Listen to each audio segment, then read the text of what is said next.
President Timmermans, you have the floor. Presidente, I only have a few remarks to make. First of all, I want to thank Mr. Nuttall for devoting all the time he had today to the tragic events yesterday with the tragic accident in France with the German Wings aircraft. I think he spoke on behalf of all of us, and I want to thank him warmly for that.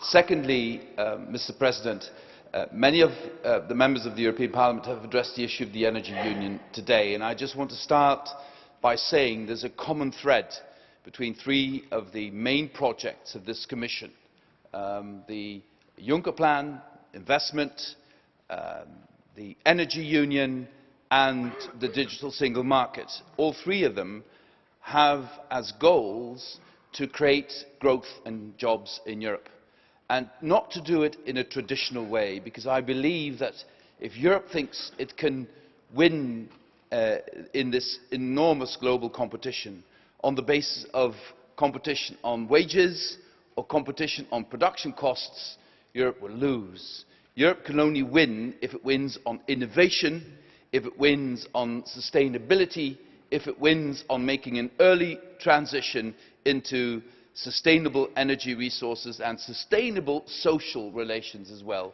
Because sustainability is about energy, it's about the economy, and it's about social relations. And I would like you to see these three projects connected one to the other on that basis.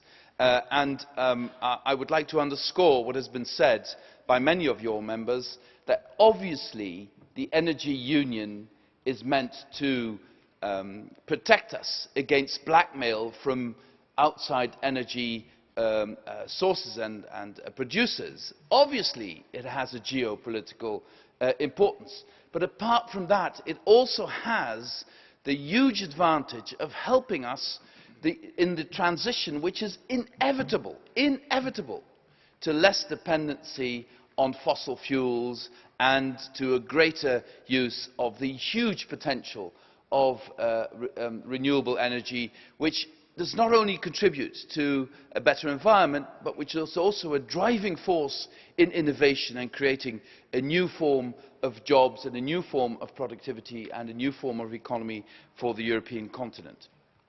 Very concretely, on the questions put on VAT, this legislation has come into force recently, but it's been decided a long time ago.